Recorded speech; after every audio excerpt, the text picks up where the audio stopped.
Selamat datang di Cutok dari Media Cuan ID.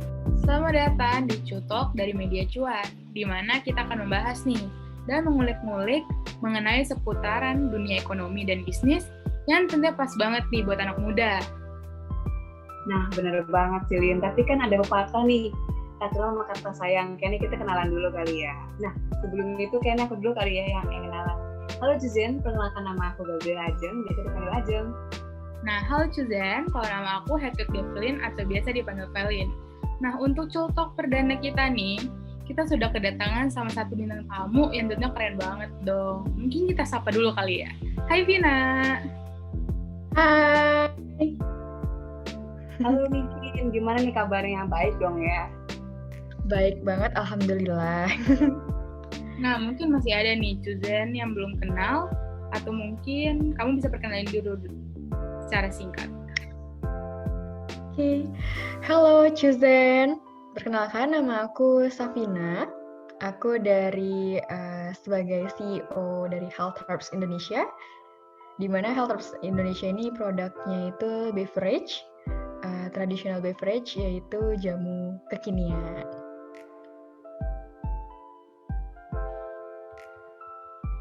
Wah, keren sih ya. Kira-kira kamu lagi sibuk apa sih, Vin, sekarang selain menjalankan bisnis kamu ini nih? Selain aku sibuk menjalani bisnis ini, aku masih kuliah ya. udah menuju semester akhir nih, final studentnya. Kayak gitu. Wah, keren banget ya di sibuk-sibuk kuliah bisa menjalankan bisnis ini ya.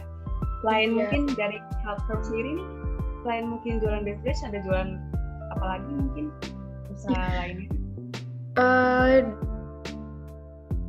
Dari aku sih bisnisnya ini masih fokusnya ke satu produk aja, beverage, dan itu lebih ke healthy ya. Jadi jamu itu kan healthy, jadi ya fokusnya ke situ dulu. Mungkin nanti soon aku bakal ya explore more lagi lah untuk produk-produk yang lain.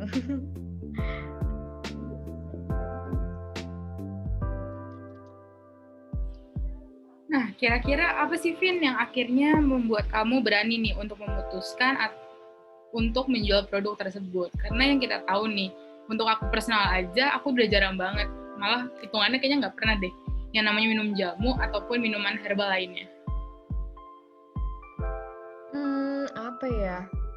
Paling waktu aku bikin, mungkin aku sedikit menceritakan awal mulanya aku bikin bisnis dulu kali ya. Jadi basically aku build bisnis ini itu memang it's like impromptu, kayak oh my god, this kayak gimana ya, kayak ini tuh terjadi gitu. Awal mulanya tuh aku sempat ada keluhan dari pribadi, dimana aku kayak keluhan pribadinya itu sakit biasalah, perempuan pasti punya ada sakit datang bulannya ya. Nah di situ aku ngerasain sakit yang bener-bener nyeri banget. Terus mau minum obat pun juga kayaknya nggak baik gitu, malah itu kayaknya menghambat datang bulan gitu. Obat pereda nyeri sih iya, tapi takutnya itu mengefek keluarnya gitu kan. Terus akhirnya I have a think that kenapa nggak beli jamu gitu, apalagi di perumahan aku kan di perumahan ya tinggalnya, jadi agak susah gitu nyari jamu gitu, tukang jamu atau mbok-mbok jamu yang keliling gitu kan. Nah ini juga terjadinya itu di sebelum pandemi, alhamdulillah di sebelum pandemi, waktu rilisnya waktu 2019 akhir, November akhir tuh kalau nggak salah. Terus ya udah aku nyari pun juga nggak bisa, ya udah mau pun ya udahlah kita bikin aja gitu. Nah bikinnya itu juga dari resep, adalah resep orang tua juga. Nah aku juga sempat mikir kenapa nggak yang jamu instan aja gitu ya sekarang ya. Nah aku pikir kayaknya lebih bagusnya yang apa ya, yang fresh aja deh. Agak takut juga sih yang instan, gimana nanti efek sampingnya kan juga. Terus oke deh, aku akhirnya dibuatin sama ibu. ibuku bikin, dan akhirnya kurang dari 2 hari tuh udah reda nyerinya. Nah kan kalau misalnya sebagai wanita nih, kalau misalnya datang bulan ya pasti kunyit asam sih ya harus ada gitu loh dikonsumsi. Saya udah aku dibuatinnya jamu itu dulu.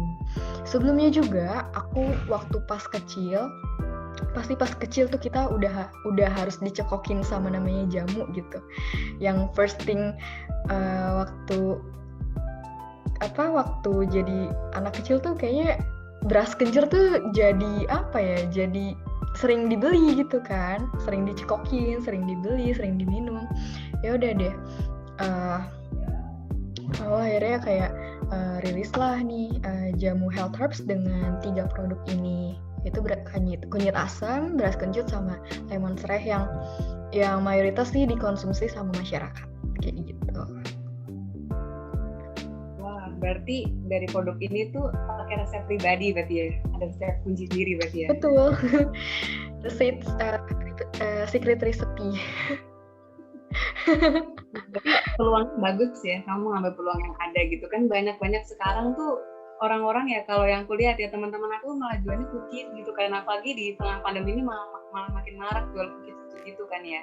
Jarang banget kan yang udah jualan jamu. Iya.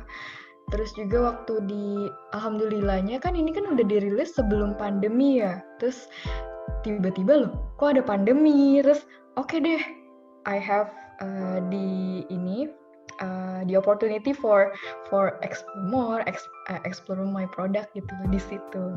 Ya udah, terus pelan-pelan aku building this business. Awalnya one man show, aku semua all of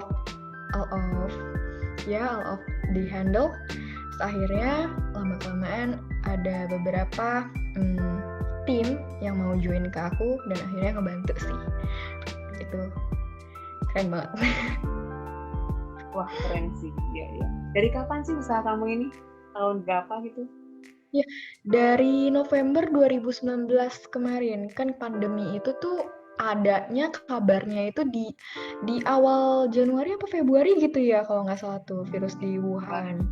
Terus tiba-tiba muncul di Indonesia tuh sekitaran bulan Februarian ya, Maret baru deh lockdown. Nah di situ tuh opportunity-nya alhamdulillah ada untuk peluang produk aku untuk dijual di pasaran. Nah, kira-kira nih Vin, dari bisnis kamu ini, apa sih yang bisa membedakan atau menjadi poin unggulan dari produk minuman herbal yang ada di luar sana? Iya, ini nih salah satu harus produk aku tuh harus punya karakteristik yang berbeda sama produk lain. Apalagi yang produk lain tuh udah instan gitu, ready to drink juga udah ada di supermarket, udah dimanapun gitu kan ya.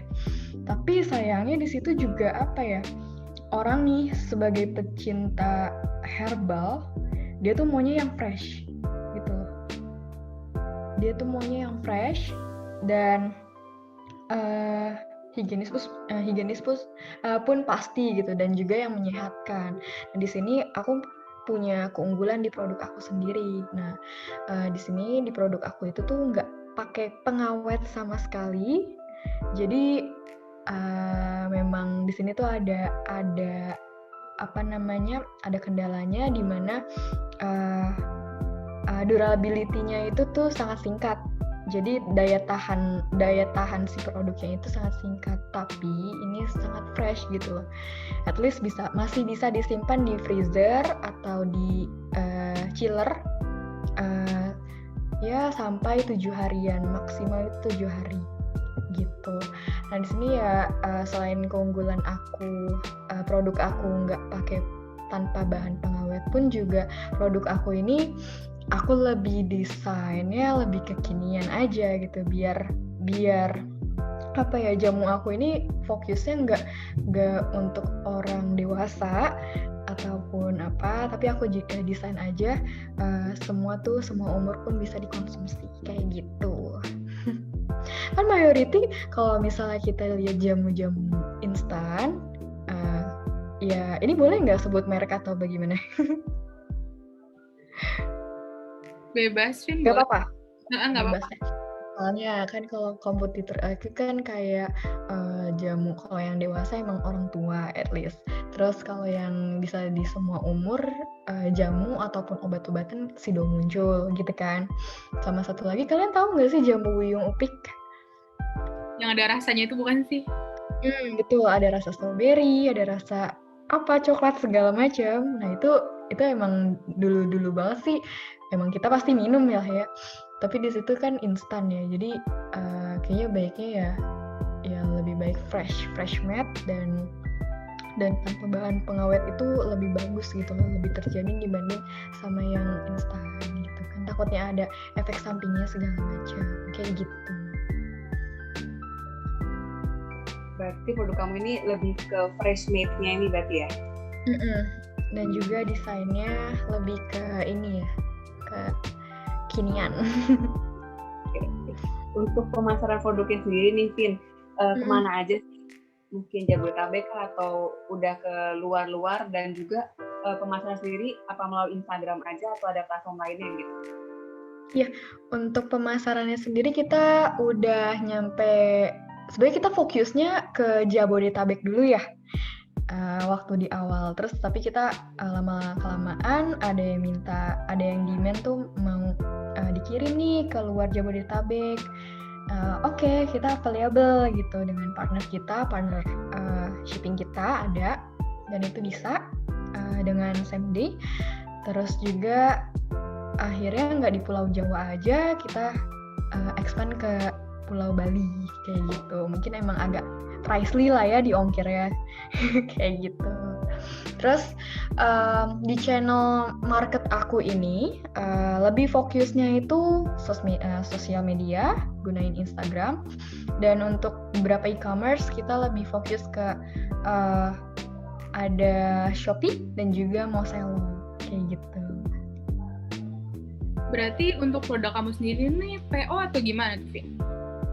Ya, untuk produk aku sendiri ini ada yang ready to drink, maksudnya ready fresh daily production, dan ada juga yang berdasarkan PO. Nah itu kalau yang berdasarkan PO kita kadang ada ngejadwalin sistemnya sendiri, ataupun kayak misalnya ada permintaan, misalnya customer ini mau pesennya lebih dari kisaran 30 botol, itu kita udah masuk ke PO kayak gitu. Oh. Nah, kita juga sempat ngintip dong ya, kita sempat stok dari Instagram Health Services sendiri, dan kita lihat itu keren banget, kekinian banget, kayak anak muda zaman sekarang. Apakah itu salah satu strategi kamu nih untuk menarik minat? Dan mungkin bisa diceritain sedikit dong konsep dari pemasaran kamu ini. Iya, betul banget. Sebenarnya nih ya, fokus target customer aku targetinnya tuh ke kalangan umur-umur milenial atau enggak generasi Z gitu kan, supaya ini nyampe gitu loh, mereka yang belum sama sekali, kan jarang banget nih sekarang generasi Z apalagi ya. Kalau generasi milenial ya aku yakin kayaknya pas kecilnya kayaknya udah dicekokin jamu gitu kan, apalagi yang generasi Z gitu. Itu aku kayaknya gimana ya, kayaknya ini jarang-jarang ada yang nggak dicekokin jamu gitu waktu kecil. Nah itu aku kayak main di trendy dan kekiniannya itu lebih ke desain ya, fokus ke desain, karena emang desain produk tuh ini banget gitu, emang pengaruh banget lah sama gimana kita ngejual suatu produk gitu kan. Ya udah, terus perlahan aku coba fokusin ke situ, dan semakin kesini ternyata makin berkembangnya di milenial dalam arti mamah muda. Nah mamah muda itu lebih banyak yang beli kayak gitu kan.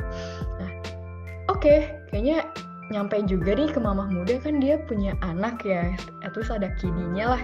Oh kidinya itu generasi Z, oke deh ini bisa nyampe lah ke semua umur kayak gitu.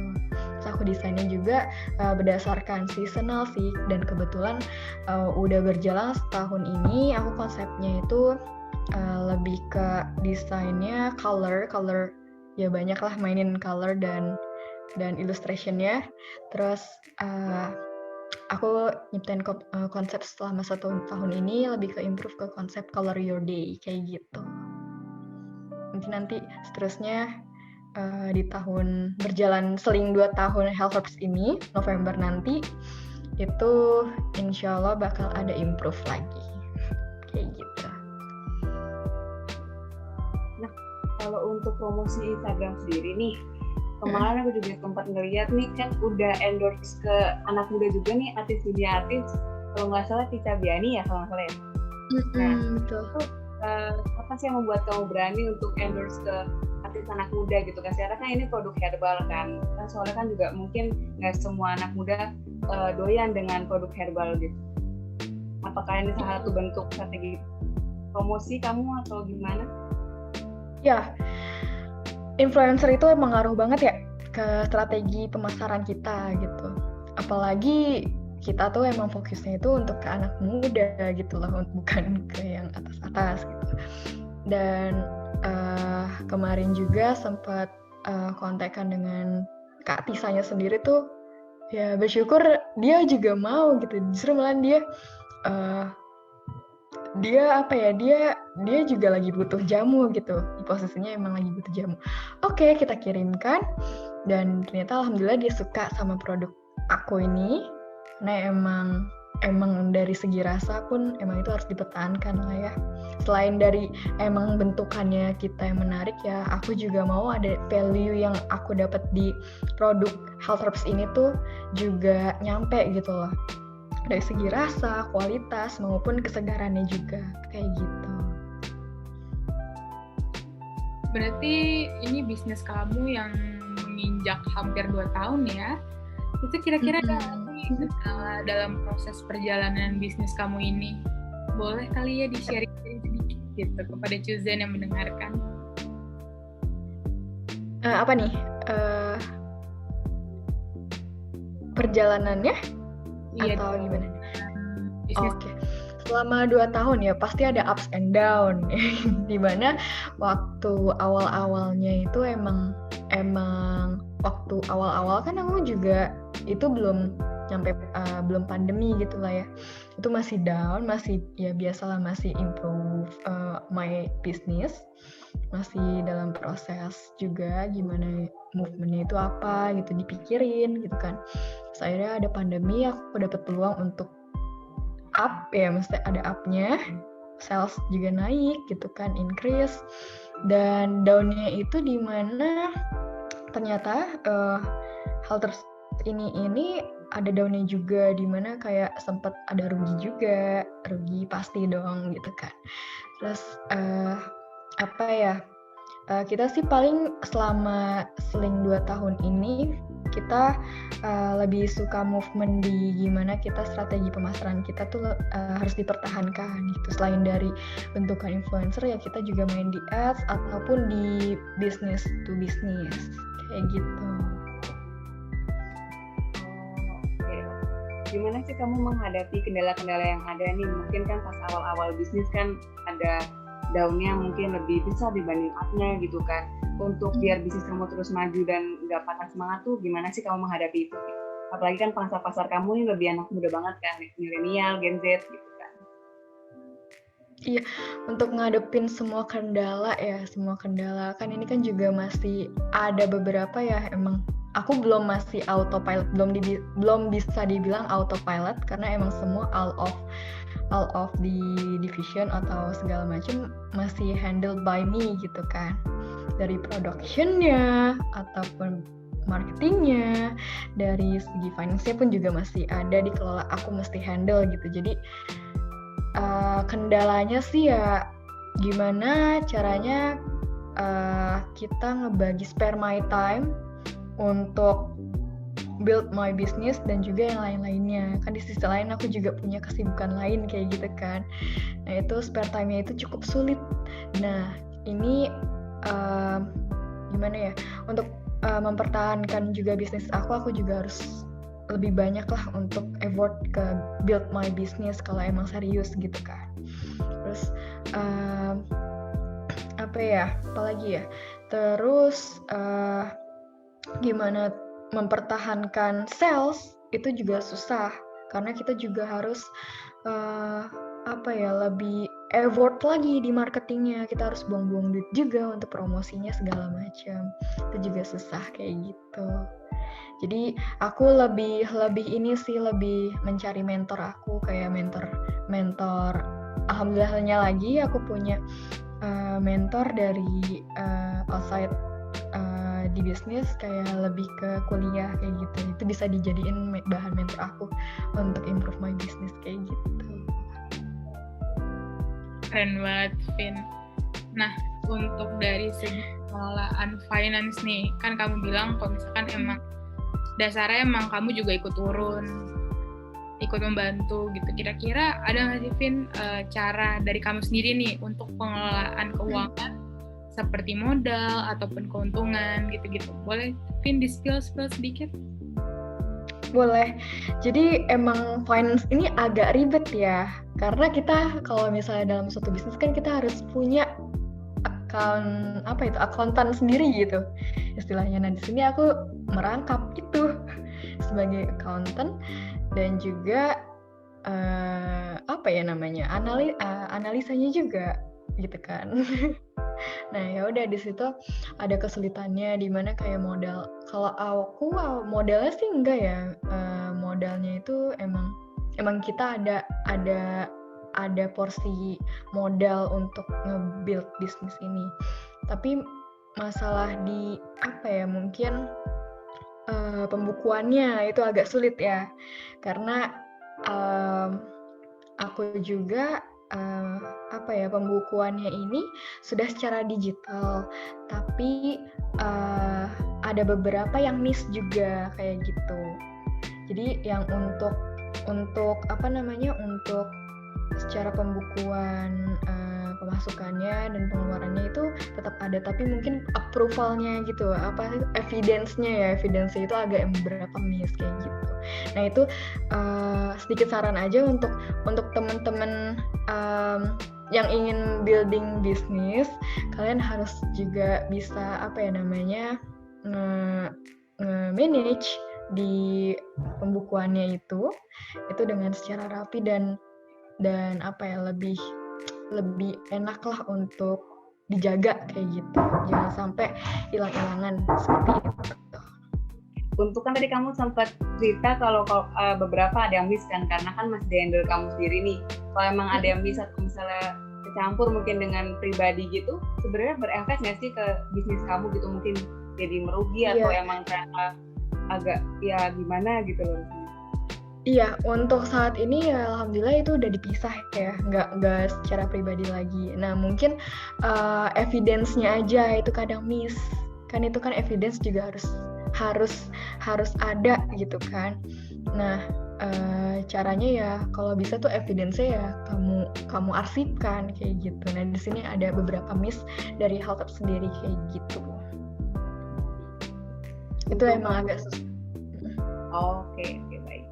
Untuk kamu sendiri nih, kira-kira ada target nggak sih untuk kedepannya? Kan kamu di awal sempat bilang kan mungkin target lainnya ada mungkin menambah varian atau memperluas pasar lebih jauh lagi, mungkin bisa sampai ke Sabang sampai Merauke gitu kan. Boleh nih sharing-sharing gitu kan, siapa tahu Suzanne yang mendengarkan jadi terinspirasi untuk membangun usaha juga nih. Amin. Ada plan untuk milestone untuk kedepannya gitu. Aku harap nih Heltop ini lebih expand more ke seluruh Indonesia, bahkan ke luar negeri gitu. Ada beberapa sempat kita juga mau coba untuk ekspor juga ke luar negeri, karena beberapa ada relation juga di luar gitu kan. Jadi ya mohon doanya guys supaya Heltop ini juga bisa untuk memajukan negara bangsa dan semuanya kayak gitu. Nah mungkin nih untuk pertanyaan terakhir, boleh nih closing statement, kira-kira ada nggak sih hal yang mau disampaikan untuk Suzanne yang mendengarkan Cutok ini, mungkin seperti tips atau trik ataupun juga pesan nih dari kamu untuk para anak muda di luar sana yang baru memulai atau sedang mengembangkan bisnisnya mereka? Iya, untuk para chosen mungkin helps ini belum se-expert company-company yang lain. Nah, di sini aku ada punya tips untuk para chosen yang mau ngebangun bisnis. Diusahakan bisnis itu nggak cuma direncanakan aja. Kamu mesti take action. Di saat itu juga pun kamu harus mulai dari sekarang. Misalnya kamu udah ada plan apa, kamu harus eksekusi sekarang. Karena kalau misalnya nanti itu nggak bakal jalan cuy gitu. Nah, dari aku, basically aku emang anaknya juga planning ada, tapi aku gak sabaran untuk eksekusi itu. Nah, diusahakan kamu ada rasa segeralah untuk dicoba, untuk di-building gitu, untuk dieksekusi sekarang. Nah, terus juga gak apa-apa kalau misalnya bisnis kamu yang udah berjalan tapi belum ada pasar ya, belum masuk pasar ya, nggak apa-apa, itu namanya juga ngetes gitu loh, harus ngetes juga kan. Nah, diusahakan kamu juga cari sebanyak apapun, seusaha kamu untuk mendapatkan beneran loh ini customer kamu, secocok apapun customer kamu gitu loh. Jadi aku harap untuk chosen yang sedang ngejalanin bisnis ataupun yang baru mau buat bisnis, jangan patah semangat, kamu juga pasti bisa kok sukses. Kan sekarang ini kan ada obrolan gitulah ya, umur 15 tahun umur 25 tahun harus berapa gitu ya kan, uangnya harus berapa gitu, harus punya penghasilan berapa gitu kan. Nah, itu tuh memang nggak apa-apa gitu, itu jadi inspirasi lah. Aku harus punya target misalnya dari umur segini berapa, tapi baiknya kamu juga harus upgrade your knowledge juga gitu untuk hal itu. Walaupun kamu sekarang ini masih belum gitu, tapi pun kamu harus nyiapin mentalnya itu. Mental kayak itu sangatlah susah juga gitu, kayak gitu sih. Jangan patah semangat pokoknya. Wah, bisa tuh Cuzen dengerin tips and trick dari Vina nih. Siapa tahu kan kalian jadi semangat untuk membangun bisnis kan. Walaupun kalian lagi down, mungkin jadi semangat lagi nih. Nah, kalau Cuzen punya cerita yang menarik nih, boleh cerita juga nih ke Minzen melalui DM Instagram @mediacuan.id. Siapa tahu kalian bisa jadi the next narasumber buat episode Cutok selanjutnya. Nah, jangan lupa ya, like, comment, dan subscribe. See you. Thank you, Vina. Thank you for having me. Bye-bye.